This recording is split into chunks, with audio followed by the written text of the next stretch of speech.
So, is this our Thanksgiving episode? It is. This is our Thanksgiving episode? It's actually the day after Thanksgiving, Ben. Have you... We just... I'm sitting here in my sweater at a lovely Thanksgiving. Oh, yeah. Thanksgiving was great for me. Oh, it's so much stuffing. So much stuffing. I'm stuffed. I'm stuffed like a turkey. Do you want to hear my turkey impression? Please.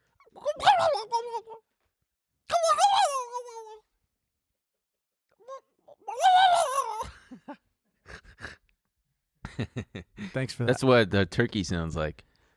Turkey goes gobble gobble. We hope you guys are locked in your room away from your family to watch this. Do you have a bad Thanksgiving story? Do I have a bad Thanksgiving story? Yeah, like something happened one time. No. Grandma slipped and fell, got pie in her face. Mm-mm. None? No, not really. Damn. I remember... I'm just not... I just remember getting drunk one time when I was... Was I underage? I think I was. I think I was 20. And I kept going into the garage fridge to knock back beers. I drank like 4. And I was drunk. And it was great. But I held it my own well, because I always do. It was just the same, and it was awesome. That was your bad Thanksgiving story? No, that was the best Thanksgiving of my life. It peaked there, and then it just went downhill from there. People died. But you asked me for... Oh, most of them were bad. No. It's just, I mean, on the note of them being bad, I thought of that one being good, a good memory. Otherwise, the memories are pretty positive. One time my cousin bragged about buying a gun with like a lawsuit settlement that he just got, and I thought, cool, dude, good use of that $5,000 you just got. I mean, $5,000, what else are you going to do with I think it was 20, but he... Nice. Put $5,000 toward a gun. Buy 4 guns. He could have. Maybe he did. Now that's real bragging. Yeah. You tell me you got 1 gun, I say, Bryce, shut up. David, shut up. Yeah. Talk to me when you got 4 guns.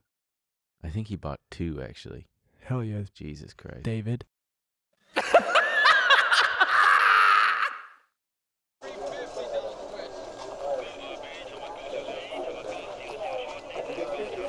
Welcome back to Honky at the Beat Man. Kramer, when I get done with you. Yeah. Are you ready for a Trillionaire mindset? Fill me up, Arrow. Bitcoin solves this. Bitcoin 100,000.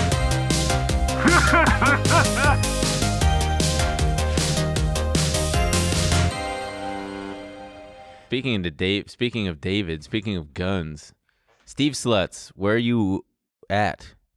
Oh, wow. I thought you were going to go into our merch. No, I was going to say disclaimer. Check the disclaimer. But also, speaking of guns. What about them? We have a special Black Friday deal for all of my freaking Trillionaire mindset head people. Oh, yeah, that's right. We got this. Check this thing out. This is the overlay. Yeah. It's a pink oversized shirt with handwritten notes. That is, when you buy the shirt, they're a limited run.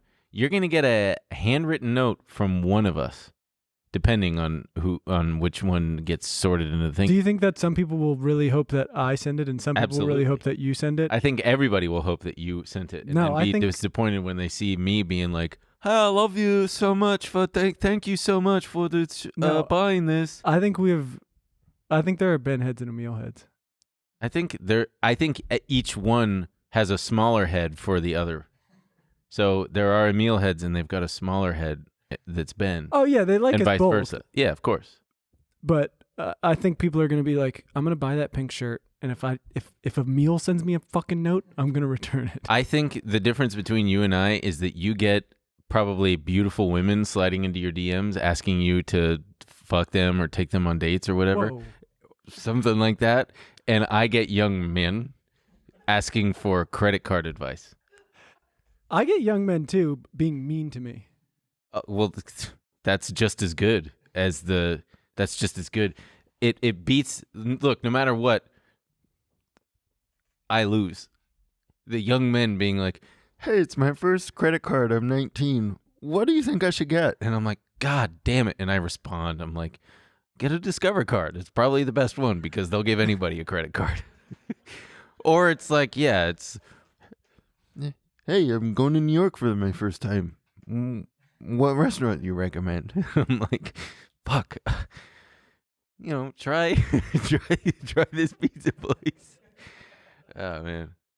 Hey, what's the difference between mutual funds and hedge funds? Those are nice. Fuck. Yeah, but If a young man messages me, he's like, fuck you. yeah, he's like, you're not so great. Yeah. I have to go, okay. Well, to all the Ben heads out there, we're building an army, all right? We're going to build an army of incels. I don't know why I said that. You're not all incels, and neither am I. To all the Emil heads, keep it up. I'm not so great. I deserve it. Yeah, well. I get a lot of nice things, too. I do want to be clear. I complain a lot about the negativity online, but it's like 1%. 99% of you are the sweetest people in the world, and I do appreciate it. Anyway, all that's to say, the pink oversized shirt will come with a handwritten note. From one of us. Roll the dice. And guess what? If that's not for you, if that's not your cup of tea, then we've also got these white shirts and gray sweatshirts available with the same design, the Guns Don't People. And those won't come with a note from either of us. No, those won't You might come with a note. prefer that. Yeah. You don't know what kind of fucked up shit I'm going to write in that note? Yeah. Hey, you know what? In the spirit of Thanksgiving, I thought we could talk about what we're thankful for. But before we do that, I just thought I would talk about what I'm not thankful for. And you know what I'm not thankful for? The people not getting us to 50,000 subscribers so that I can kiss my guy here. Because oh, yeah, you got till December 31st. That is the deadline. I don't know what is going on. And if we don't hit that, then we're just going to have to ratchet it up and jerk each other off when we hit 50K the next time, which will be arguably cooler and sexier. Don't maybe don't tell anybody to sign up. We're not going to do that if we don't hit 50K. We will do it. Yeah. But we're not going to do it. So you got to get us to 50K. We're not going to create an account on one of the various porn websites. We're not going to do that. And we are not going to. But seriously, I've been like Tom Brady's son with the Carmex over here just waiting. So you gotta get this thing going. You use Carmex? No, I use Burt's Bees. Burt's Bees is ineffective. Yeah, I said it. Guess what? I'm a Blistex guy. I'm a Blistex bitch till I die. Everybody who's that was kind of a cool rap. Everybody, I'm a Blistex I'm a guy. Blistex, I'm a Blistex bitch till I die. My lips is addicted. Keep going. Yours are afflicted. Yes. You got Burt's Bees. Get down on your knees. Yes.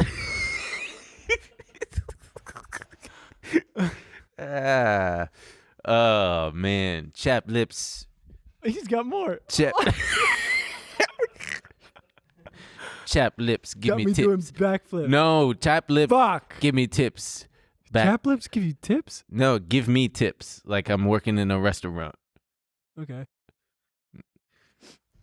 In your ass, I will hunt.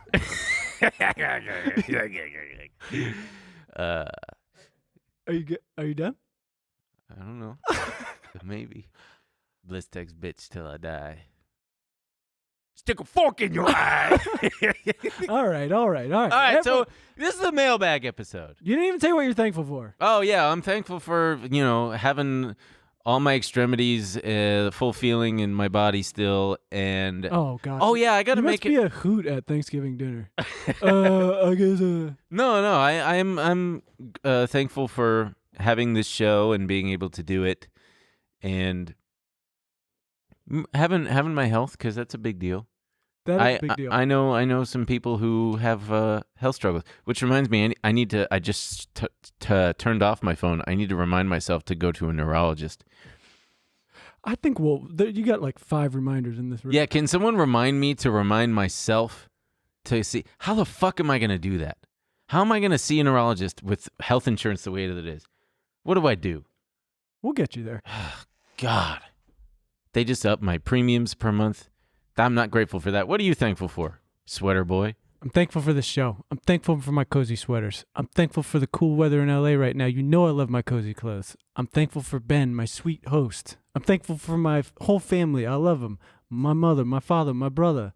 I'm thankful for the whole goddamn state of New Jersey. That's it. All right. So good answer. Good answer, buddy. Thanks. That's a good list. So for those of you who are already going to be bitching in the comments, this wasn't a financial episode. Guess what? It's a holiday week, bitch. There's hardly anything going on. It's Thanksgiving. Everybody's on vacation. The volume is low. There's hardly any trading going on. It's just there's going to be huge news, and we're going to look like jackasses. You guys, what do I care? What do I care what you guys talking about? Giving these, answering these questions. No, see, this is the problem. We focused on the negative. Everyone loved the last one. There was like probably one guy who probably is in my DM saying mean things to me. Yeah. Who said, "Oh, I don't like it," and then everyone else was like, "This was so lovely." I know. So that's what I was going to get to. All of the lovely I'm just people. giving the heads up that that's what this episode is, and we love to do it. And suck my ass to the people who don't care. Actually, don't suck my ass. You know, just if it's not for you, that's fine. You don't need to let us know because we know it's not. So I guess we're just going to get right into it. I'll tell you what. Speaking of guys who are in my DMs, they were showing us the questions that people asked. Yeah. Remember, there was a couple. There was one where a guy was just like, "Tell Emil he sucks" or whatever. I was like, okay. Telling you that he sucks? No, tell Emil that he sucks. He sucks. Oh, okay. And so, thank you, sir. Message received. Damn. I don't even think, man, I probably didn't get one this time. That's cool. You didn't get a Ben Fuck sucks? yeah, that means that I don't suck. All right, so. Question number one. Question number one. Comes from Will Dennis. He asks, favorite presidential death? Great question. Great question. I'll let you kick it off. You go. Do you have one? I wish that I had Googled this in advance to see if anybody died in an embarrassing way by like shitting or, you know, dying publicly. We know famously one or two that did that. I don't want to say my favorite presidential death was this because it's not, but my favorite president dying slowly was George Bush Sr. Because you know him in the I've showed you the video with him holding up the baseball at the baseball game with the Smashing Pumpkins song, but yeah, that was a pretty funny that's my favorite. I'm not gonna say why, even though I just kind of slipped it out, but that one's up there. And otherwise, favorite presidential death would have to be. Your mind immediately goes to assassinations. It does go to assassination. Because otherwise, I don't know how the fuck these people died. I feel like I have to, you know, by default, it's got to be like JFK because it's famous. Well, and I like read about it so much, consume so much of my mind. But also, you would have voted for him, so you would have been. I feel like one of those people crying. I feel like William McKinley's a good one. It's like he got William McKinley was assassinated by an anarchist who lost his job in the economic downturn. Cool. And I'm like, yo, bring that back. Let's get like anarchists just murking presidents because they're... Yeah. Well, we just got this one pulled up. Zachary Taylor in 1850, the famous fucking president that nobody, like, who knows about this guy? So he attended the summertime event dressed in a black suit buttoned all the way up to the neck. Unsurprisingly, he got overheated and he tried to cool down by drinking a ton of ice-cold milk and then a bunch of cherries. It's unclear exactly how milk and cherries killed Taylor. It was either the bacteria present in pre-pasteurization era dairy products or... gastroenteritis brought on by the acidic cherries. So I would like to change my answer to Zachary Taylor, the president who was so hot he drank milk. There are actually and died. I think there are a ton of presidents who just like beefed it in weird ways because they're like, I ate something that didn't agree with me. Yeah, I really like that. But I still think I prefer an anarchist shooting a president. Hello, everybody. We want to take a quick break to thank a big sponsor of today's show, thepublic.com. Public.com, it's the investing app where you can invest in stocks, ETFs, crypto, all of it. And what I love about it is it helps everybody out there become better investors. I'm talking about people like you. Guess what? Guess who's on Public? The both of us. And you can see what trends in stocks we follow. And all you got to do is search for our name in the dang app.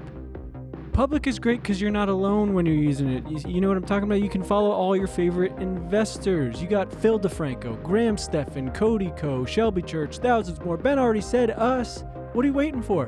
Plus, Public doesn't sell your trades to market makers like other investment apps.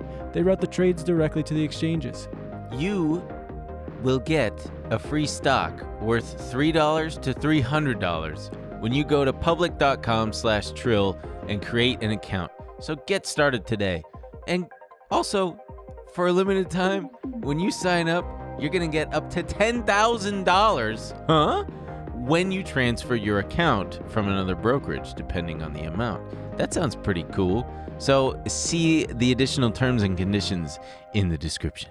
Zach Piona asked. Oh, this one's from TMG Studios. What do we call them? Sister podcast? Yeah, sister podcast. Sister podcast. Does Emil Foul tip host Zach Piona. Does Emil know he's attractive, or is he surprised by it? Also, if you don't know, I think every time we do an episode, I think it's him and not Waleed. He screenshots a picture of me and posts it to their Twitter and just says, thinking about him. Well, do you want to answer the question, dude? Does he know? You don't have to. I can answer it for you. What would you say? He knows.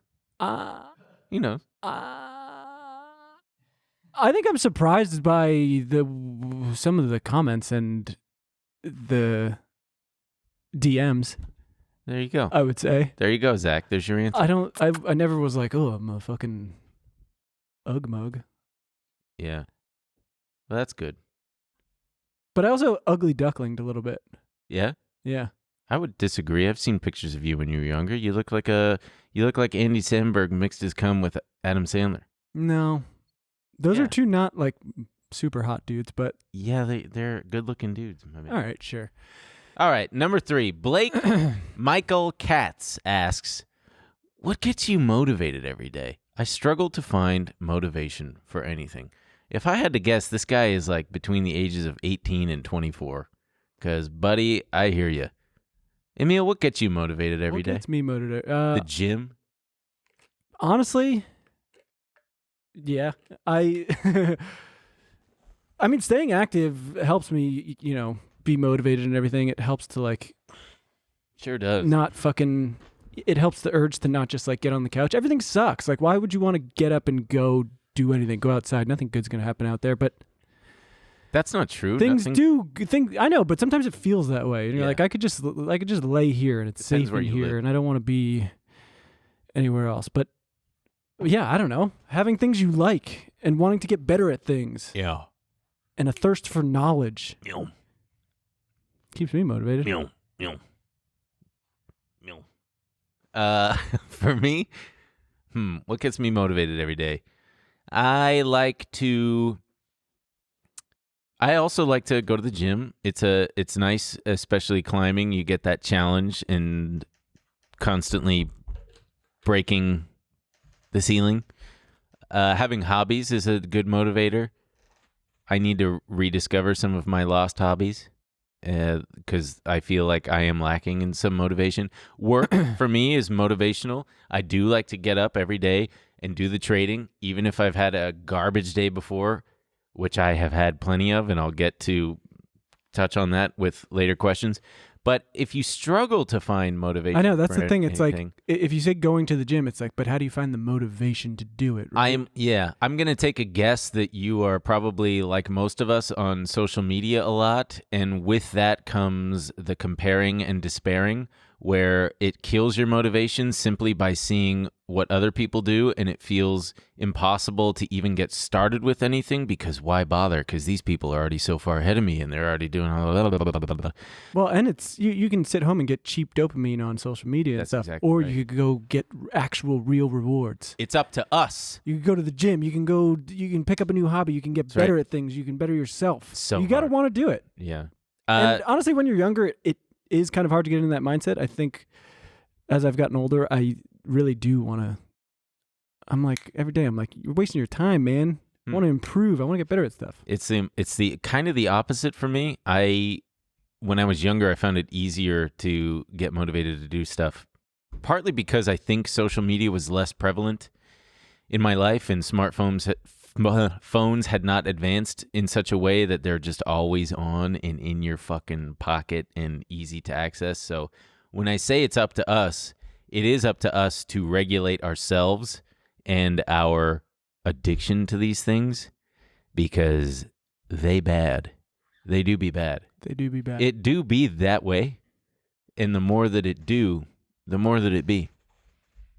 These things are undeniably true. Couldn't have said it worse myself. So Blake Michael Katz, you gotta dig deep, man, and take one little step at a time, and just poke and prod. And I like to say that when you take care of your physical body, the mental part tends to follow. If you're taking good care of your physical body, you're getting well rested, you're eating right. I will say, every time we do this, there are a lot of Sad people. no. People say, "Can Emil drop his workout routine?" Oh yeah, isn't that one we were gonna get to? Oh, I don't know, but I'll just say it's very simple. It's body dysmorphia. That's what keeps me going man. every day. I was gonna say I can tell you what it is. I look in the mirror and I go, "You are fucking disgusting." Jesus Christ. The man alternates between body weight exercises 1 week and then weight, like dumbbell exercises the following week. That's it. Pull-ups, push-ups, and then, Pull-ups, push-ups, dips, leg body weight exercises, and then if you're gonna do stuff with weights, if you want to isolate the muscle, do exercises that lock it in its room. Punish it. Isolate the muscle. Isolate the muscle. There's That's how you create incel muscles. all the exercises. They're out there. You want to get bigger buys, do all kinds of curls, hammer Kiss curls, more. You regular want to get curls. bigger buys? Kiss more guys. You want to get your tries up, do the fucking dips, do the fucking hammer backs, whatever the fuck they're called. I'll give you the best. The best tricep dude, get on the exercise. fucking machine with the 2 strings.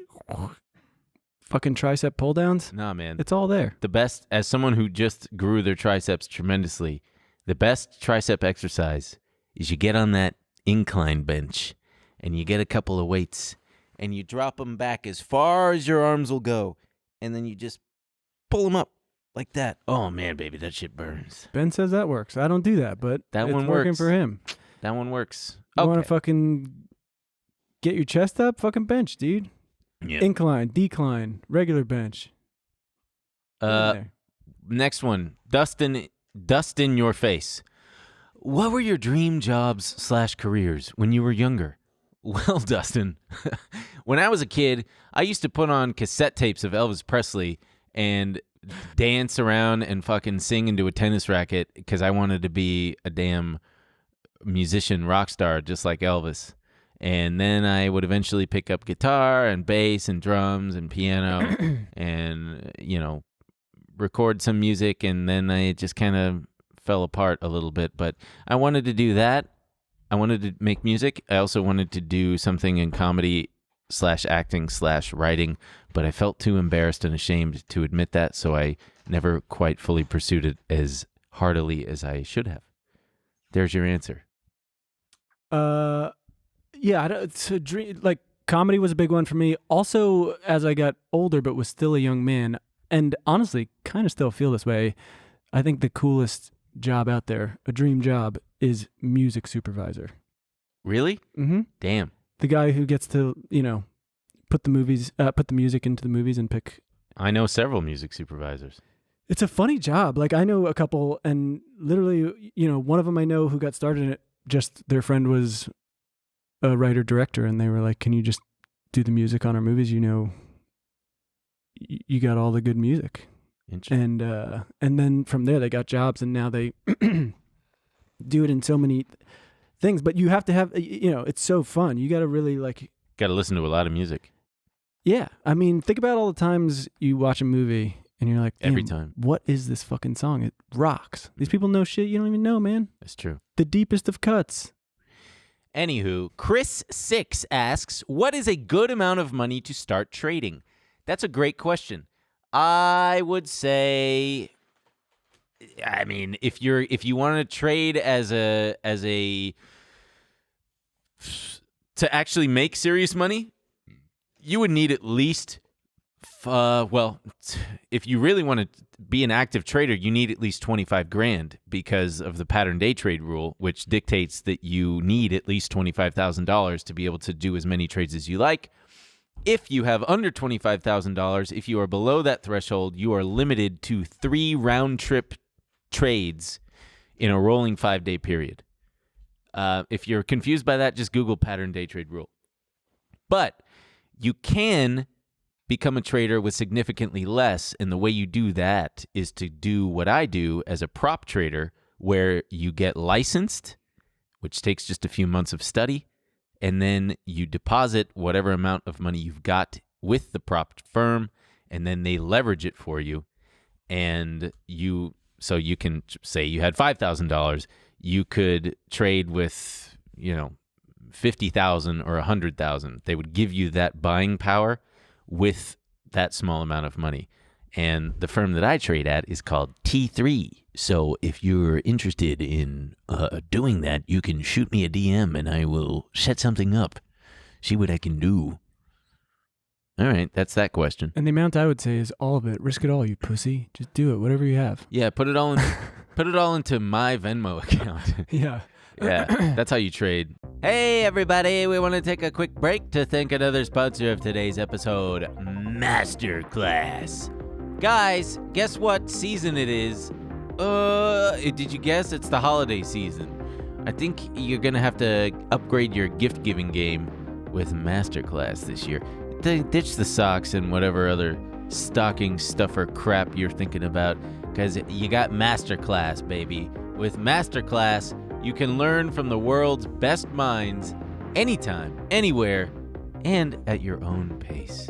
You can learn how to draw and paint realistic portraits from Devin Rodriguez, or you can improve your negotiating skills from Chris Voss. Or if you want to learn how to fry a dang egg, you can learn cooking from Gordon Ramsay. Yes, it's true, with over 180 classes from a range of world-class instructors.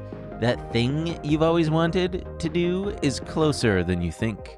You know me. I don't like to share, and when I go when I go Christmas shopping, I always end up buying another one for me because I'm like, well, I want this thing too. And I'm hooked on the Masterclass. Everyone, you won't shut up about the Masterclass. Well, I'm trying to get better at tennis. Why? To win more? No, it's not even like that. But I'm deep in the Serena Williams class to up my game in tennis, all right? She's got my mental game like nothing. I'm looking at my opponents, they're shaking in their boots. They know I'm in their head. It's unbelievable. So are you doing it to lose more or win more? No, you're thinking about it all wrong. See, if you're thinking about winning and losing, I'm thinking about, my personal relationship to the court and the opponent. Wow. Yeah. Huh. So, anyway, if that's something you might be interested in, you're gonna want to get in there. It's it's still only just 10 lessons and it took just 2 hours. I recommend you check it out. He's not doing it to improve his tennis. No, I am. But not to win more. Not to win more. I can't explain it to you. Masterclass is accessible via the app on your phone, web, or even your smart TV. They offer classes on a wide variety of topics. Whatever you're interested in, baby, there's a class for you. Each class is broken out into individual video lessons, usually around 10 minutes long. That's the perfect amount of time. I mean, let's be honest here, folks. There are hundreds of video lessons across 11 categories, and from more than 10 of today's most brilliant minds are available anytime, anywhere, on iOS, Android, desktop, Apple TV, Amazon Fire TV, and Roku. In addition to video lessons, Masterclass provides you with downloadable lesson recaps and supplemental materials. That's helpful. It's so helpful because when I'm doing the cooking classes, they come with beautiful downloadable guides that are equivalent to high-end cookbooks. It's very cool, my man. I highly recommend you check this out. This holiday, what? I think I might. I hope you do. This holiday, give one annual membership and get one free. Ooh. Go to masterclass.com/trill today. That's masterclass.com/trill. Terms apply. Unbelievable deal. All right, we've got another one here from M. McGovern. How to navigate life after college, not knowing what to do with your life. Love y'all both. That's not a question, M. McGovern. So first I would She's say, saying, how do I figure out what to do with my life? how do you know it's a woman? M. McGovern gives you nothing. Just in my mind, that's a lady. All right. So how do you navigate life after college / not knowing what to do with your life? Well, I would say travel a little bit. And you just get off of your phone, get off social media, because stop smoking weed. You don't know if this person smokes weed. I know. I'm just saying, if you do, that's one way. That's one thing that'll keep you perennially. I would say there's distracted. a lot of pressure, right? People graduate high school at 17 or 18, and we say, okay, now you have to go to college and figure out what you want to do for the rest of your life. Yes. Figure it out, 18-year-old you. Yeah. I mean, you're saying after college. I mean, I wish something I wish I did was, do like a gap year or something. I wish I knew what I work at the Gap. Yeah, do a year where I just work at the Gap, fold clothes, eat at the food court in the mall for like a year. Gap year. No, do a gap year and figure out more what I want out of life before just trying to figure it out. Yeah, try to get a job. Yeah, join the Peace Corps. Fucking travel or something. I don't know about the Peace Corps. That's a pretty big. That's a big. What's the word? Commitment. What? But it's probably like a year-long commitment. I think so. Yeah. That's And then fine. you never know where they're going to put you. You might get put somewhere real humid. Even if it's horrible, Mm-hmm. you'll probably learn a lot. Yeah, you probably build a lot of character. You might I be would like, say. I know I don't want to fucking do that. Yeah. You know what? Here's what I recommend. But I doubt it would be horrible. You'll probably meet other young people. You'll probably be in a Sure. cool-ish spot. You'll get to work on something, or just go somewhere where you can travel cheaply. You know what you should do after college? Move to New York City. That's it. It's a terrible idea. It's not a terrible idea. If you Move to New York City. no job, Get a couple. no direction. Nah, you go there. You find a job. You work. You bus tables, bar back, whatever the fuck you can get, and that's some good life experience, right? I would recommend every young person in their 20s should live in New York City Yeah, at some absolutely. point. But I don't think you should just move to New York City with no idea what you're doing. You don't know It what is you're talking the most expensive city in the country. That's why you get like 18 roommates. No, don't fucking, do it if you want, but If you can afford it, give it a shot. All right. Aniket Cabra asks, for Ben, as a day trader, what does your schedule look like? If on vacation, do you still work? Okay, let me tell you what does my schedule look like?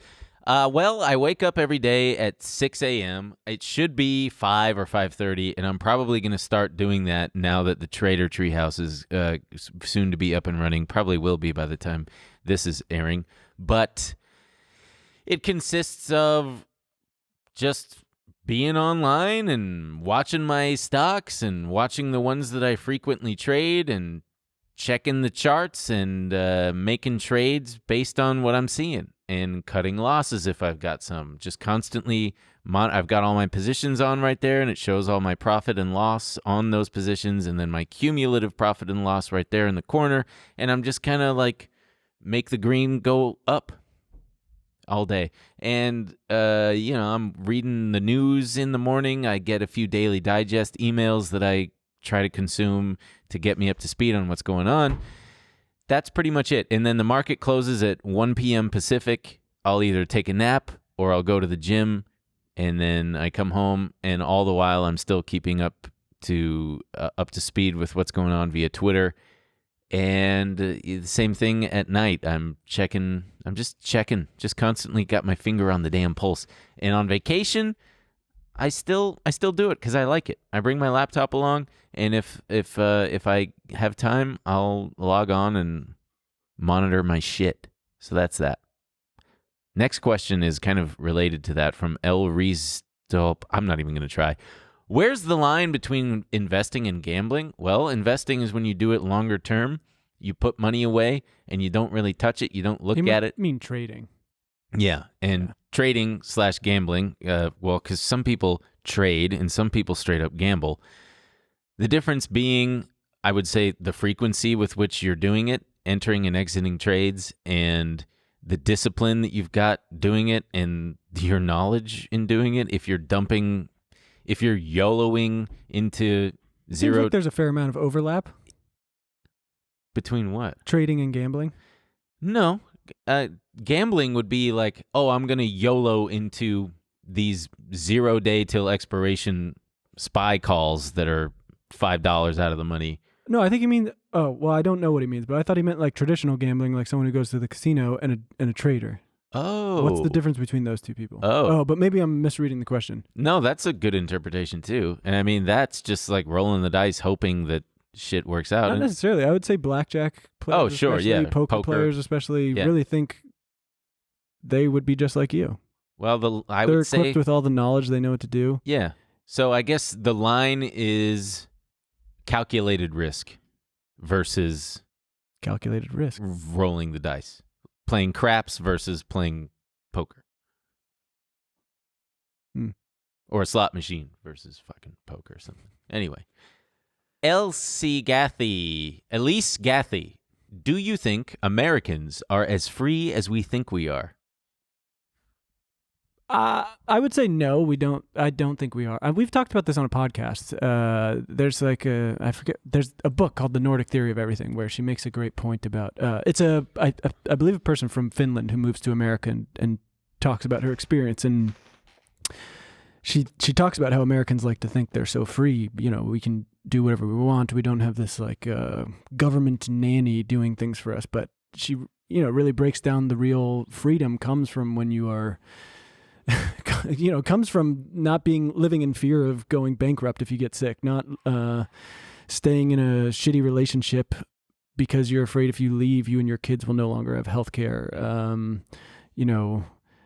Having certain worker protection so you don't get treated like shit at work. Vacation time. Vacation time. The federally protected time off so you can go see your family, you can go take a break. Social safety nets. Yeah, all those things. Good public infrastructure. There's also freedom in knowing that you won't you'll be taken care of if you take a risk. I think all those things that when people talk about American freedom aren't promoted by our current system, right? We talk about we want people to take a risk, start a business, blah, blah, blah, but that can really be a dangerous gamble in America. What he said. But again, we shit on America a lot, but the more you go, everywhere's got their problems, but there's a lot of problems in this country. Oh, say, hey guys, we want to take a quick break to thank another sponsor of today's episode. Guess what it is? Shopify. Can we talk about freaking notifications for a hot minute? Please go off. Who leaves these sounds on anymore? Every time we start the show, our esteemed colleague Luke says, make sure all phones are on silent. Bud, my phone is always on silent because I go crazy with those sound notifications. Except for this sound. Oh, baby, it's the sound of another sale on Shopify. The all-in-one commerce platform to start, run, and grow your business. We're giving a big freaking trillionaire mindset salute to all of our small business kings out there. All of our freaking entrepreneurial queens and everyone in betweens, all right? Because Shopify makes it simple to sell to anyone from anywhere. Whether your thing is vintage teas or recipes for ghee, start selling with Shopify and join the platform, simplifying commerce for millions of your favorite businesses worldwide. What's the biggest hurdle to creating a business, huh? Because if someone were to ask me, I'd say, well, creating an online store. That's hard. What do? I don't even know where to start. Guess what? With Shopify, you'll create an online store in your specific vibe, and you're going to be able to find new customers and grow the following that keeps them coming back for more. Shopify has all the sales channels sorted, so your business keeps growing. From an in-person POS system to an all-in-one e-commerce platform, even across social media platforms like the TikTok that all these freaking kids are using, Facebook like grandma's on, and Instagram where everybody else is. The best part is you're never alone on your journey with Shopify, all right? They've got 24/7 support and free libraries full of educational content, all right? They've got you every step of the way. It's how every minute new sellers around the world make their first sale with Shopify, and you will too. Shopify makes selling simple so you can put yourself and your ideas out there and not have to worry so much. Whether your thing is making ebooks or earrings, Shopify makes your success possible. When you're ready to launch your thing into the spotlight, do it with Shopify, the commerce platform backing millions of businesses down the street and around the globe. So go on, try Shopify for free and start selling anywhere. This is Possibility, powered by Shopify. Sign up for a free trial at shopify.com/trill, all lowercase. Go to shopify.com/trill to start selling online today. Shopify.com/trill. M. Kawaj says, be honest, how fucked is Gen Z because planning for my future seems unnecessary?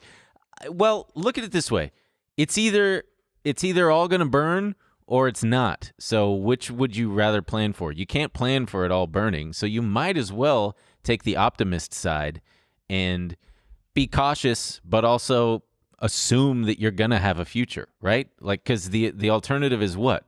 The alternative is if you plan for if you plan for your future, you're like squirreling away all your money for a nice retirement, and then the fucking planet's on fire, and you're like, this sucks. I never went to Madrid, and so if you're like working your ass off, you're in your 30s, and you're like, I should have just went to fucking Madrid.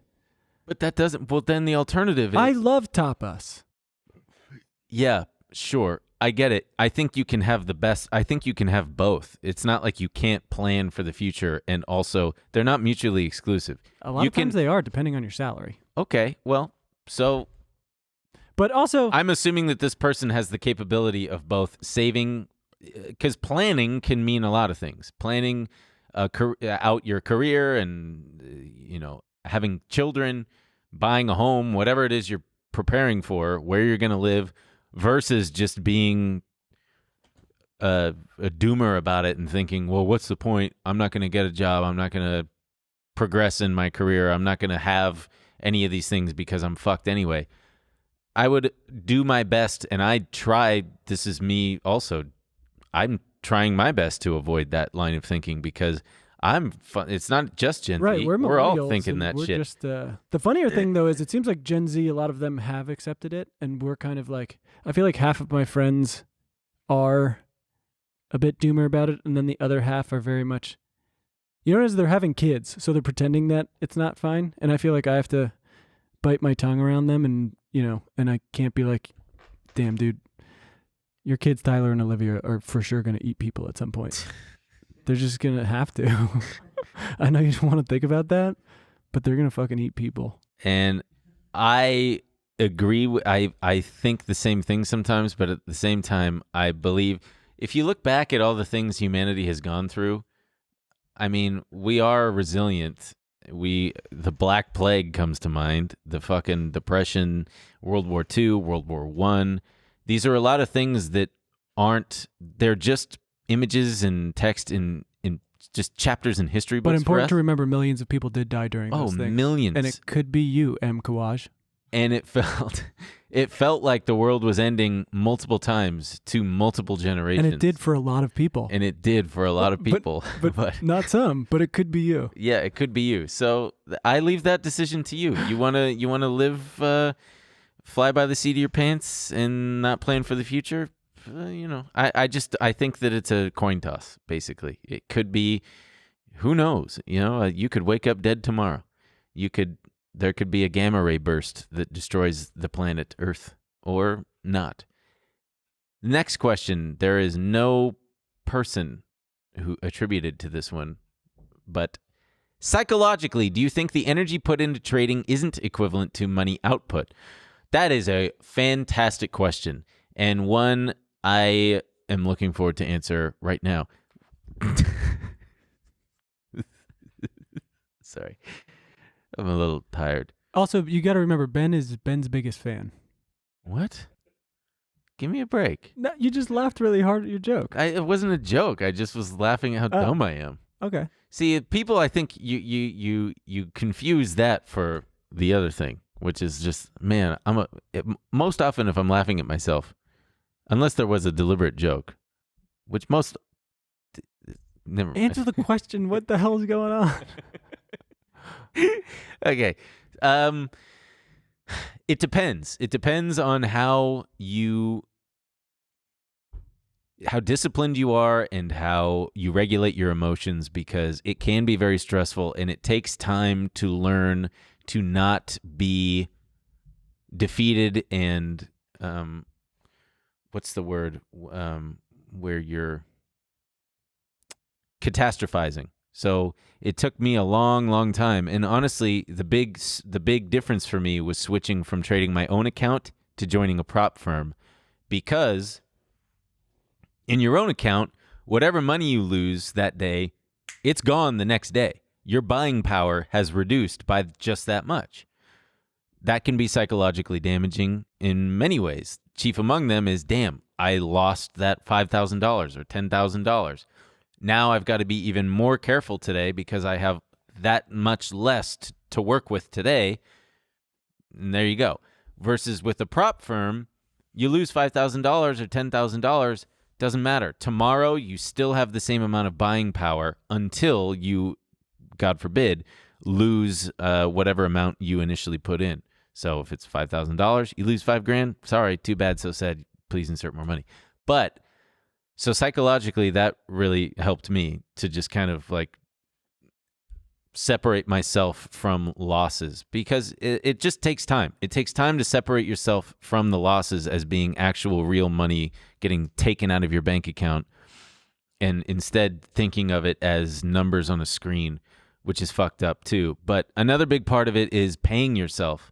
That's something I didn't do before I joined the prop firm. And now every month I tell them, okay, I want to take out this much, because if I made $20K in profits, all right, I want to take out 10, and that feels really good. And it's like, all right, I'm ringing the register. I'm actually seeing profit. And when I've taken out, let's say I've got 6 months of profit behind me and I have one bad month, it's a lot more easy to tolerate and just makes the whole thing easier.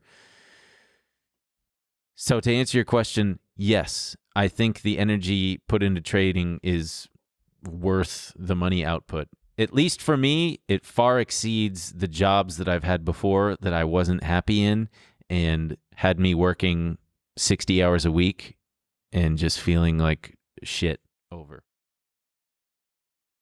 It's a great answer. Is it? Yeah. Thank you. See, Keen, are you guys also, you kind of look like a bully in a movie, I just realized. Shut up, bitch. Like with the... Shut up, bitch. Yeah, with the combo. With the combo. Like black jeans, black kind of denim jacket. You know who wears this exact jacket, I realized? One of the cronies, one of I forgot the bad guy, one of Gus Fring's cronies in Breaking Bad. Interesting. He wears this exact jacket. Easter egg. Are you guys actually friends? Please say yes. No, we are not. Yeah, no. This is a strictly professional relationship. I don't know Ben all that well. I don't know his last name. I refuse to get to know him. It seems to be a pretty good working relationship. He's asked me for drinks a couple times after shooting. I've said no. Yeah, because he wants to keep it professional. Yeah. I've seen him at some company parties and stuff. Yeah. I've seen him naked a few times, but that was also professional. We did travel to Japan together for 2 weeks, but also strictly professional there. And yeah, so no, not friends. Do I have every line and crack of his body memorized? Of course. Yes, but that is what coworkers do. That's work. That's a good coworker relationship. Co-captain relationship. That should answer it. Next question. Do you guys ever feel like you're running low on content or get bored of filming? That's from Specs the Crusader. I mean, luckily we picked a topic that kind of just keeps. There's always new stuff happening. Yeah, which is fun, and it's something we both enjoy diving into. I would say one downside to that is sometimes the news doesn't change all that much, so we find ourselves having to touch on topics, whether it be Elon Musk is always in the news, or the Fed, or inflation recently. These are big stories that are always there, and it can get a little exhausting trying to both stay topical, but also feel fresh and not repetitive. I would say, you have anything? Well, usually when you, I would say, would you Well, like to go because I now? was like, I don't want to keep talking. I'm saying too much. Well, what were you gonna say? Oh, okay. Oh, so me? Okay. I mean, what? I don't- would say, I'm gonna let my friend here speak. No, I mean, I will probably never get tired of making fun of elites, politicians, billionaires. Unless we become them. In which case, please be nice. No, then I'll do it to their face. I'll say, you guys want to come over? I do one of these to Jeff Bezos. I think they would probably stop hanging out with us very quickly. Oh, yeah. They'd go, they're just kind of mean to us. I would They go, pee. yeah, because you guys suck. Yeah, I would disrespect whatever bathroom I used. You Which is disrespect fucked up most because they would bathrooms. never know, and the house cleaner would have to deal with it. So I'd take that back. I'd find a bedroom and do stuff to the pillow that they would never know about, like wipe my butt cheeks on it. That's nice. All right. Wait. But I do want to answer. There's one part that I do want to answer to that, which is I do sometimes feel upset that the avenue that we've taken, being a finance/comedy show, while good and satisfies a certain need out there, it also pigeonholes us in such a way that I get scared that our potential audience isn't as big as I would like. And it's like, how do we tap into a bigger, I want to continue to grow it. We want to continue to, all of us want to continue to grow it. And that can sometimes, I definitely feel that. Way heavy. Like, it's Yeah. a very specific thing. yeah. And And I know that there's a lot of people out there who can, because there's other finance shows that are, not as fucking edgy as us, and they got audiences. How do we get into there, man? we do have an audience. Yeah, we do. We love them. Every We single do one. love them. Yeah, it does. Sometimes I'm like, because some people say they just watch After Hours, which is our more. Yeah, which is cool too. Yeah, but I'm like, do they just want us to Stop doing the finance stuff. tell and funny just- stories, Yeah, make our jokes, and do our? Because it's like, I'll be an internet dad. yeah, but I would have to find some outlet of.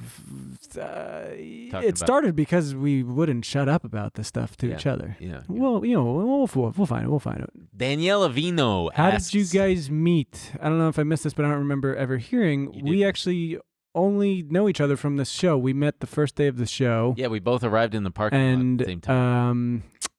Cody and Noel said, "Ben, meet Emil. Emil, meet Ben. That's your co-host." All right, And we should tell the truth. That's not. we've told the truth so many times I on know. so many episodes. But she might have only. My best Danielle. Here's what I'll say: go back, watch every episode. No, I won't say that. My best friend Phil, my husband Phil, met Ben on the internet. Mhm, Ben was moving back to LA. mhm. Ben asked him to get lunch because he wanted to meet people. Phil said, "I feel like my best friend and husband would like this guy Ben." We started hanging out. We became fast friends.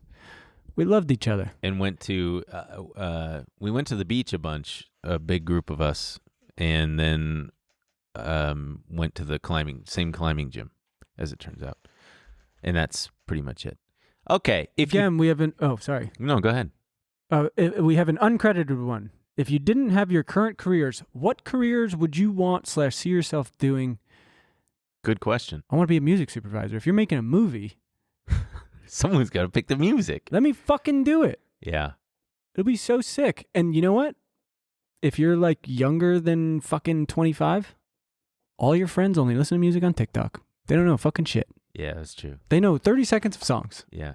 And if I didn't have my current career and taking away the dream career that I had, that I still kind of have flopping around in there, I would probably, like, if I could go back to college, let's say, and choose something other than philosophy, I would probably choose computer science or... Dork. Holy shit, dude. Shut Dream up. career, Shut dream up, career. dude. Shut up. Because I was really good at symbolic logic. I was the top of my class, and I loved it so much that I was doing homework and studying on Friday nights. Okay, No wait. I joke. changed my answer. I would change my dream career to giving Ben fucking swirlies. Oh man, I was gonna say, what are you gonna be my personal bully? So it would be that, or I would probably hope that I like to think that I would have studied like biology or some shit and be curing all kinds of penile diseases. Kendall Gale asks, Ben, how did you learn about / decide to be an au pair? I'll give you this one quick. I did study abroad through Long Beach City College when I was like 17. I did a month in Spain. I lived with a little old lady named Manuela who didn't speak any English. And then 2 years later, when I was 19, I wanted to go back and visit Spain for a 10-day trip. Made contact with Manuela, ended up staying with her again. And while I was there on that 10-day trip, I happened to bump into a friend of mine from Long Beach. And I said, well, Laura, what are you doing here? She said, I'm living here all summer. I'm an au pair for a family. And I said, what the fuck is that? What does that mean? And we smoked weed out of an apple together, and she explained it to me. Sorry, it was hash, because that's all you could get in Spain. She said, I don't remember how she connected with this family, but she said, you should do this. What's your like life plan right now? And I said, well, I'm just going to go back to working at the crab pot when I go back home. And she said, don't do that. I can have the mom from my family introduce you to a couple of other families that would want an English-speaking au pair too. And I said, all right, cool, set it up. So I had lunch with these two lovely ladies, one of whom I ended up working for. I flew back home, found out that my dog Pete had died while I was away, which sucked. And then I just turned right back around, got on an airplane, and stayed with Almudena and Diego's family for 5 weeks. Maybe we should tell that girl who doesn't know what to do yet, who just graduated college. Go be an au pair. See if you can get an au pair job. Yeah, I'm Go sure that live there somewhere, are websites. see some fucking stuff. Take a European lover. The best lovers. Just take one. Take one. Take one. Learn the European way of lovemaking. Which, yeah. It's way different. Oh, yeah. It's fucking way different. Nat Dog. With all the substantial guests y'all have had on, who is the dream guest? You guys know the answer. Who? We want Elon Musk to come on. Oh, yeah, we would. We actually really would. That Would be really cool. It would be very cool. It would be very funny. We'd be very I would be respectful, even I though would not. Well, No, I'd be respectful, but we would roast him Yeah. for sure. That's the whole point of the show. we should. I want to ask people questions who refuse to, like, I would love to have Barack Obama on. Ooh, yeah. That guy just fucking, Nancy Pelosi. nah, she's too old. It would be Hillary Clinton. Hillary Clinton, come on the pod. Hillary Clinton. Hillary Clinton. I We just would wanna love to say have on the show. Thank you for coming on, but you are still a bitch. You are a bitch. But, yeah, she's a bitch. No, anyone like that would be insane. Yeah. Jeffy Kisses. That would be Oh, Jeff interesting. Bezos, come Bill on. Gates. You You know, guys the know. big, You the guys heavy know. hitters. Zuckerberg, all Mark the- Zuckercorn. Anyone who is truly a walking lizard with a human suit on, That's exactly we want right. them to come on. We We want want to them to talk come to on. them about Splash what they're water on 'em. eating. Are they eating little crickets and stuff? Or what's the deal? Do they have like a little heat lamp at home? Mary LSL. Looking back to a year ago, what about the pod are you guys most proud and least proud of? Most and least proud of? Gosh, that is a tough one. Mary LSL laying it on thick for the boys. Most proud of, I don't know. It's not, I would say people like friends and people have said very nice things about us that, you know, like I remember people have asked me like, have you guys done something like this before? And I said, no. And they said, you guys are very natural, which is nice. You know, it's nice we've put together a cohesive thing. It's a real thing. Yeah, I think proud of least that. proud of is hard to pinpoint. I think I'm just always like, I mean, I'm like that with everything. I'm always just like, I wish I was better. I can see like flaws and, you know, What do you think your flaws are? like personally Or like related to the show, show. or like with my personal relationships and stuff. I know that one. I mean, well, so it's a really tough format because we do the two shows once a week, right? And it's we have a loose outline, but it's unscripted, and you're hoping that like, you know, you just have it that day. It's interesting and it's funny, and you know, sometimes you feel it. You're like in the groove, and then sometimes you're like, I feel like we were a little fucking. And there are times where like we shut the cameras, and I'm like, fuck, let us do it again. I feel like it wasn't, but we're always like that. When we filmed the pilot, I think they said to like relieve pressure, they said like, don't worry, like if it doesn't, if you don't feel good about it, you can shoot again. Yeah. And I'm always like that. You know, we turned it off, and I was like, whew, we fucked that. And then like Cody and Noel were like, well, we'll watch it back. We'll see what it's like. And then they were like, I don't know what you guys would change. It was great. Yeah. So I don't know. I tend to always be like, I'm just like, I wish we were better. I wish we were always fucking doing better. But whatever, we'll get better. I would say that I am most proud of together our together I would say I'm most proud of the just getting more comfortable and finding our groove. Anywho, what's your favorite country to visit / culture / meeting new people? Wow. Well, From I mean, West Cal. I've been to Spain a fucking 100 times, so that's probably my favorite. They put culture too, which like I really like, and we just got back from Tokyo. Tokyo was great, but I will say, and like I realized I love fucking. You love fucking? I do. I love fucking. No, but I like cafe culture a lot. So anytime I'm in Europe, I want to fucking hang out. I don't even drink coffee, but I love a flaky little treat. I'm fucking obsessed with flaky little treats. So just hanging out. I learned that about you on this trip. My boys are drinking coffee. I got flakes all over my shirt. Yeah. I'm going up to get another one. Yeah. I love, chopping it up. You love a boulangerie. Every time I'm in Greece, you just, a boulangerie, come on. I'm dying. Even, so Europe, but Mexico City too is one of my favorite places to go. Insane cafe culture. One of the best bakeries in the world I've ever been to. Really good stuff. My favorite country, actually, that I've been to now, Australia. I love you guys so much down there. I must have been Australian in a previous life or something. I eat up every single aspect of it. Everything. The food, the people, the sense of humor is a big one. Because it's very self-deprecating. They don't take themselves too seriously at all. They're all funny. They're all warm. They're all nice. They're all down to earth. Just give me that shit. Give him that into shit, my veins. baby. Yeah, Anywho, McFather Mason. Is it possible to be in touch with current events / political news and be happy? No. No, I mean, it is. It's hard to stay informed and also not feel some despair about the world. Mm-hmm. But also, do you really want to be like a uninformed moving blob? through the world like an idiot, being like, "Oh, that's what's going on"? That's tough though, because I feel like. But also, whatever you got to do to be happy. Yeah, if it involves not paying attention to that shit, then don't pay attention. Yeah. I don't blame you. Update yourself once a month, or just hear it by word of mouth like it used to be.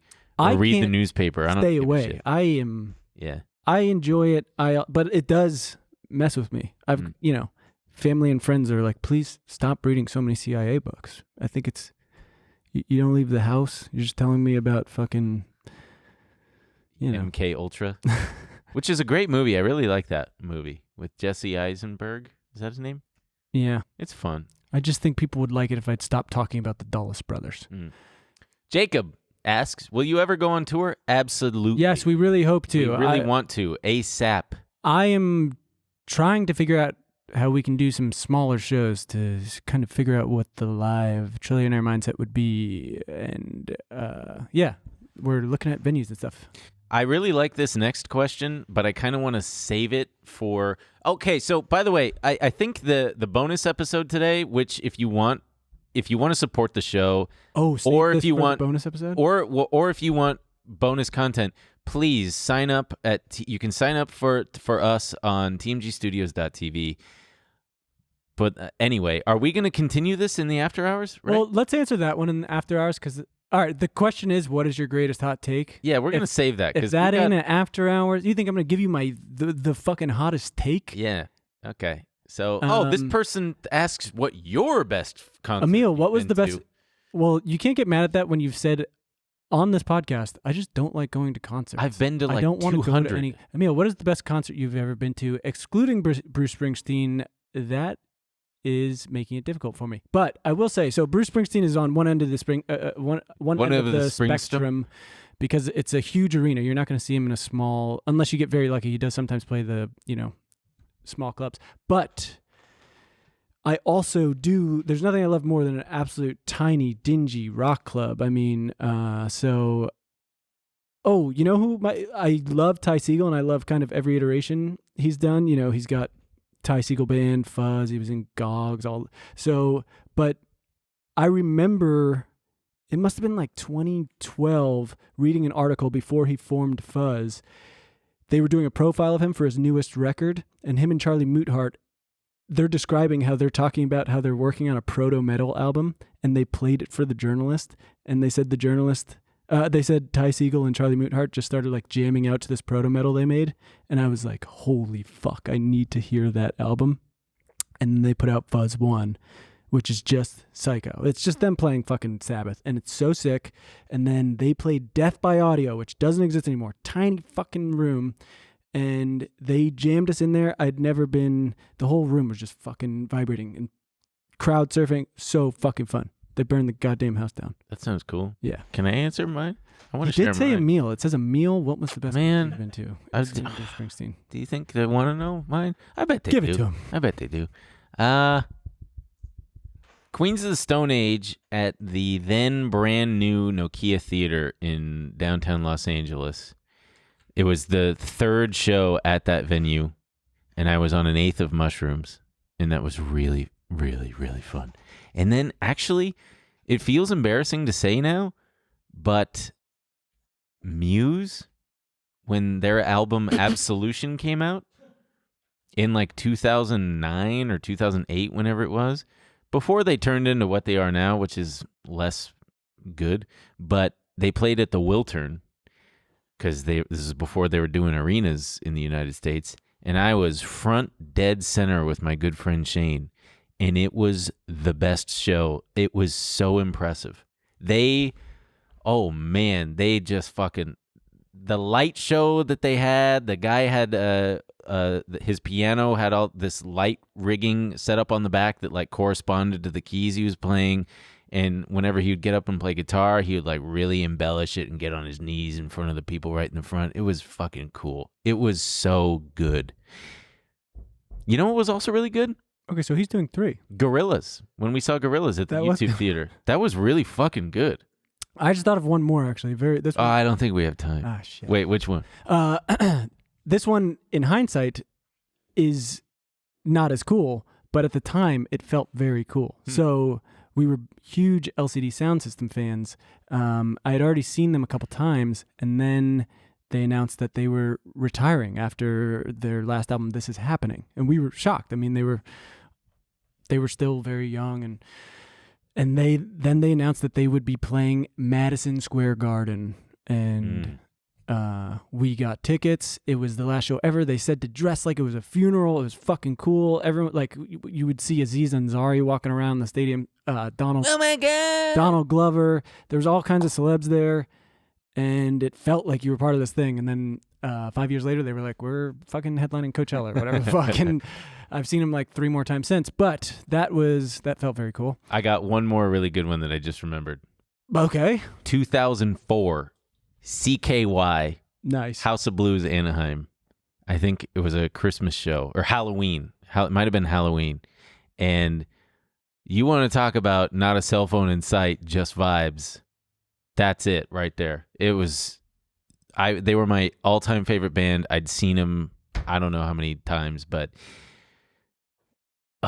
okay, I got one more. All right, so I was obsessed with Surfer Blood's debut album, Astro Coast. It kicks so much ass from top to bottom.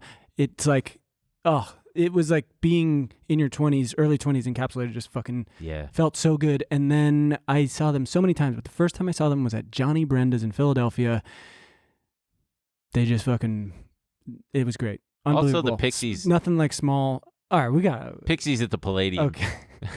Was really good. Front dead center also, and this guy made a great joke. Frank Black, he's playing an acoustic guitar, and he's a bit portly. He's playing an acoustic guitar. It's got a big hole in it other than the main hole.